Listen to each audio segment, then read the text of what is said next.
YouTube, how's it going? I haven't spoken to you in a while.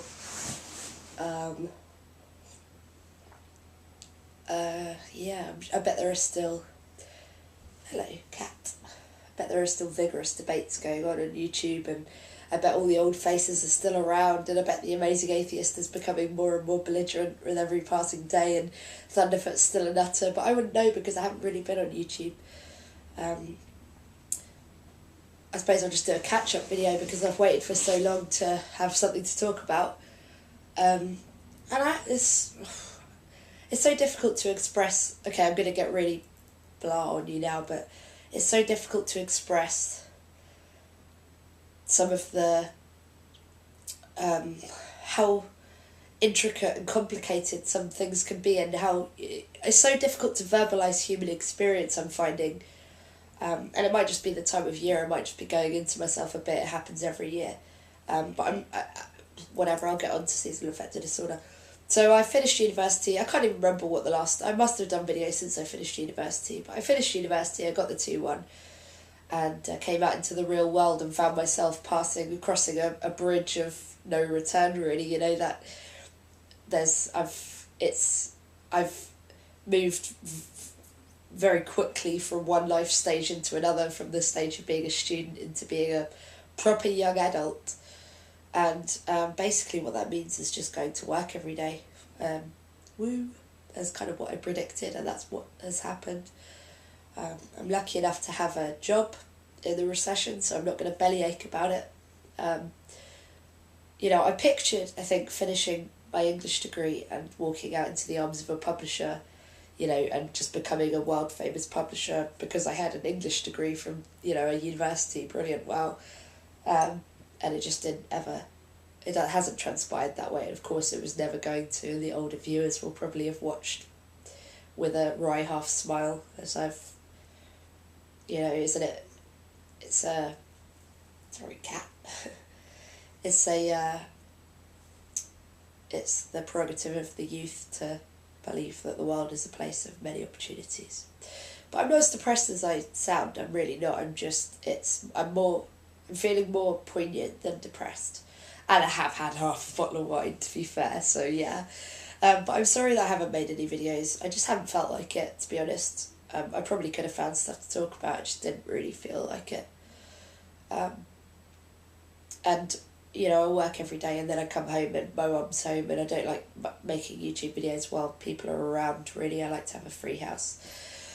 And I was temping, I found a temp job as an administrator, and they thought I was great because temps were always shit at that place, and promoted me still as a temp, but to a higher level of responsibility and things like that. But it's all still temp work. So today I had a job interview, and that was kind of fun. But the reason that I stopped making YouTube videos at the time was actually because my mum was going to donate...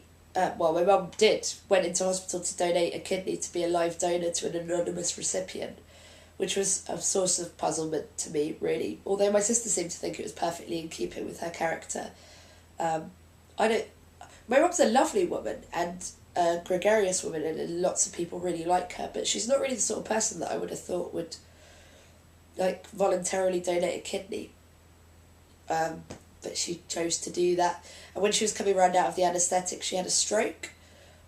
So then for a while there, YouTube just kind of paled into insignificance, really. It didn't feel like something I really wanted to do.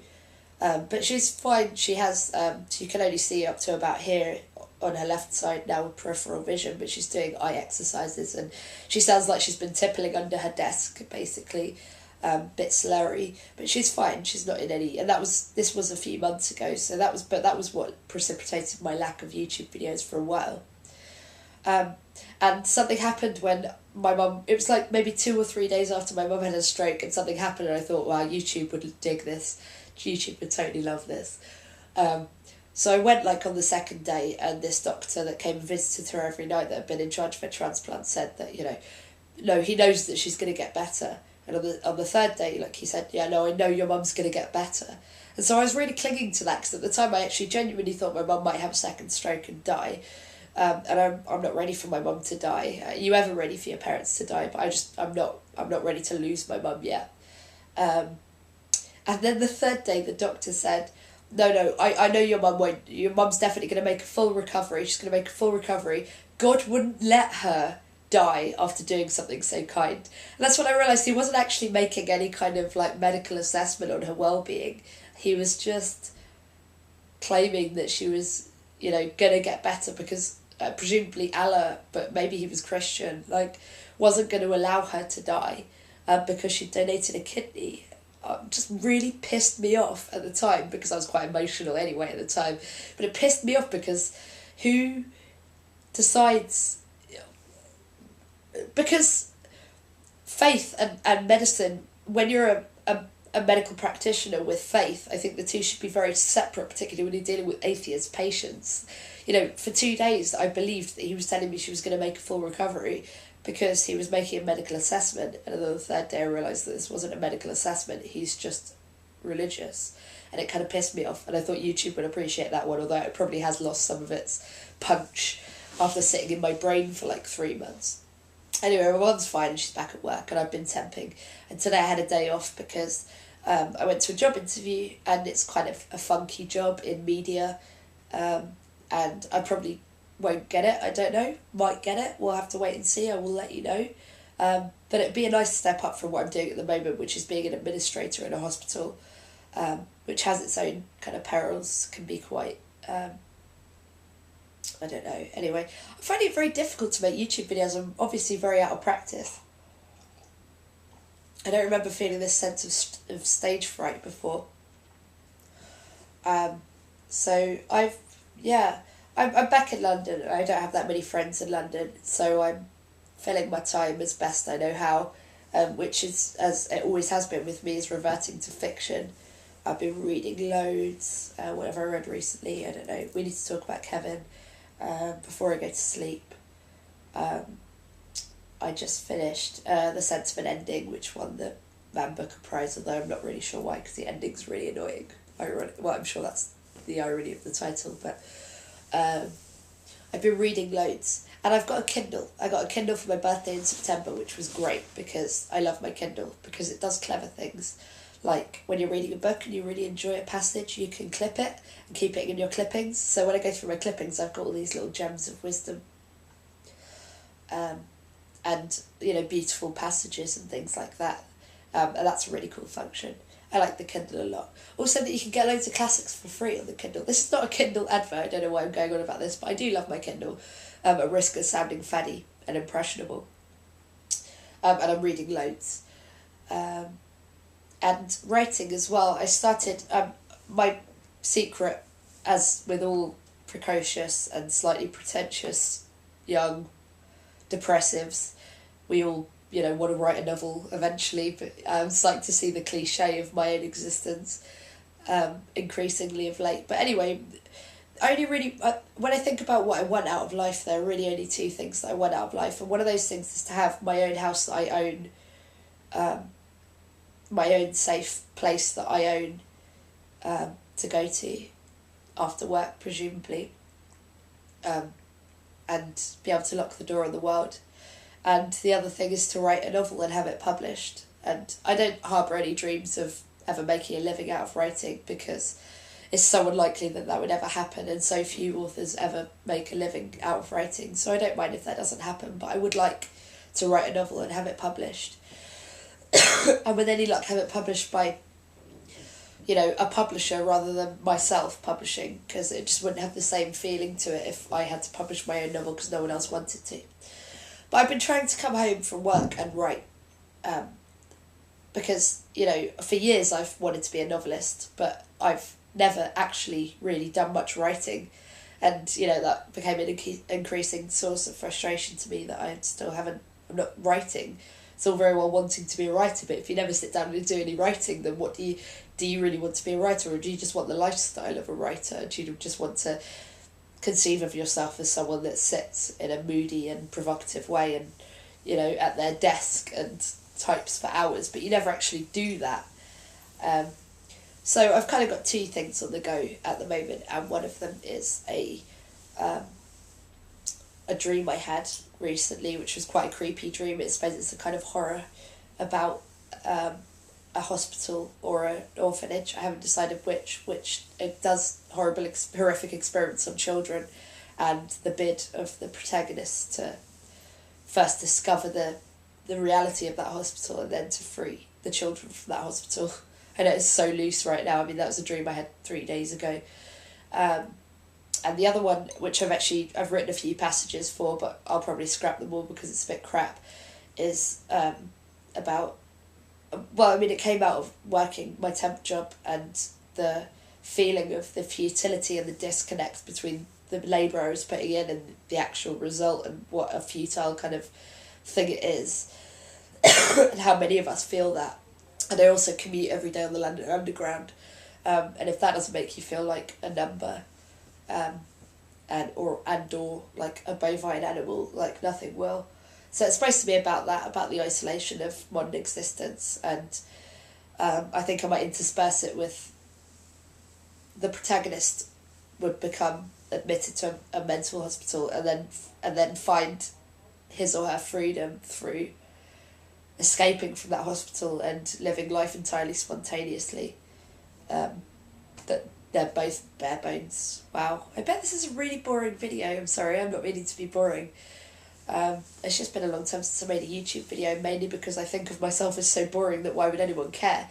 But then when you've got I've got maybe 2,400 subscribers now, maybe an active audience of 500, there are people that will care. People always tell me to stop saying how boring I am. I want to be relatable to you. I want you to feel like you're actually, sharing a moment with a human being rather than watching a pre-packaged presentation of what I want you to think I am. And I suppose this is what I am. And I'm becoming increasingly comfortable with what I am. For the depressed people in my audience, I recommend St. John's wort, which is a herbal extract. It's a flower. You can buy it at health food shops and things. I don't like taking medication for depression, and I'm not really depressed right now anyway, but I'm starting to get the blues, definitely. Now it's November, I'm starting to get the blues, getting up in the dark. For anyone with seasonal affective disorder, though, I found a really effective combination is to take St. John's wort, which has actually held up quite well for mild to moderate depression against SSRI medication in independent studies. You can check that out online. Obviously, see your doctor first, blah, blah, blah. I didn't, but, as long as, check out the side effects and the warnings. But the other thing I really love is this alarm clock that I got for my birthday, which makes the sunrise in your bedroom like half an hour before you get up in the morning.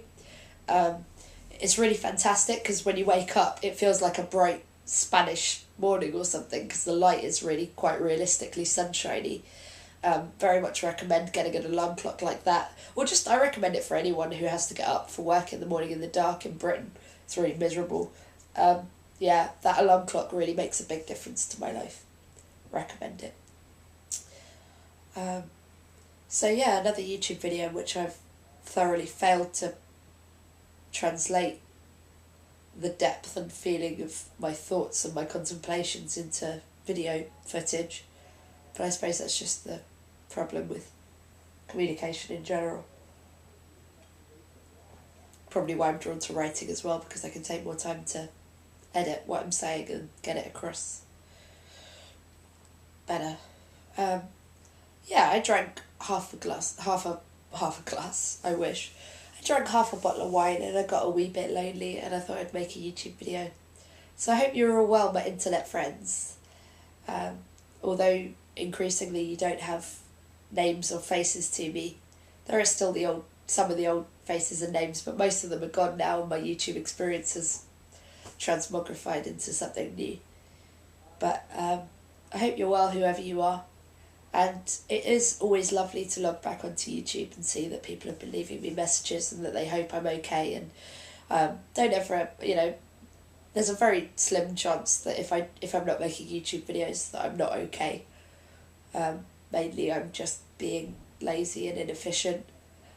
But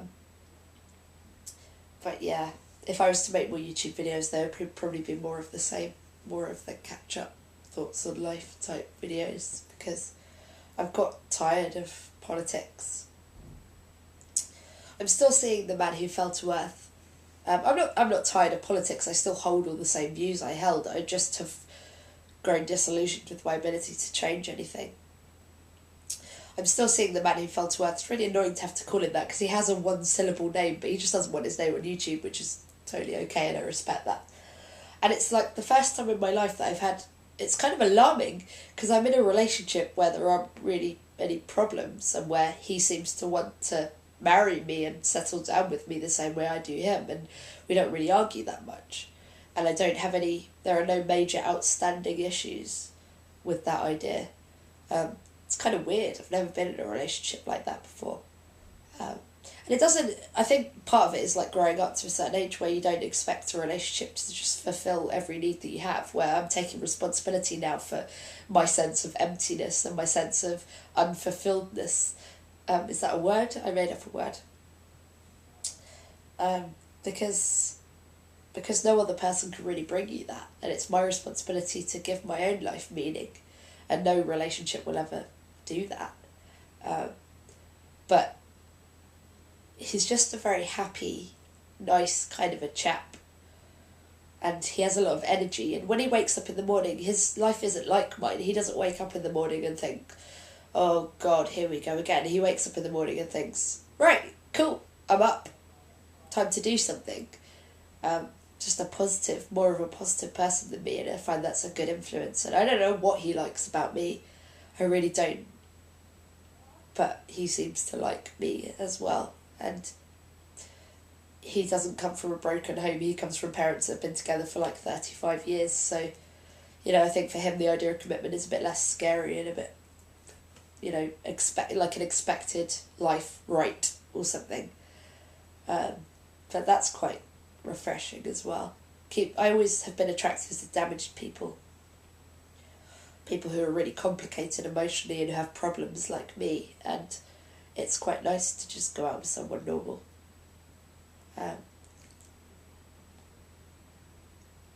Yeah.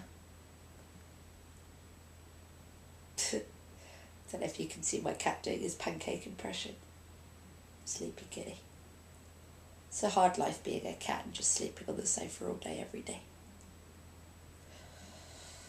So yeah, I went for a job interview today. Hopefully I'll get it. Maybe I won't. I suppose it's not the end of the world. It's just during the recession, it really is no time to be a young person. Because being young should be about all of the potential possibilities of life and all of the exciting opportunities, and that being a young person during this recession, and I'm sure any recession, feels like there aren't those opportunities, and it feels like this one job interview, I finally got someone to respond to me and finally got someone to give me an interview. It feels really important that I get it. But I'm in a good position. I'm really, really lucky because I have my 18,000 a year temp job. It's not good money, it's shit money, but I've got that. So that if I don't get this job, I'm not, in a horrible position. I can keep applying for those jobs, but it is a difficult time to be a young person and a young adult. And those normal things like putting down a deposit on a flat and getting a mortgage, just those things are not really available to my generation. And hopefully things have improved for the next one.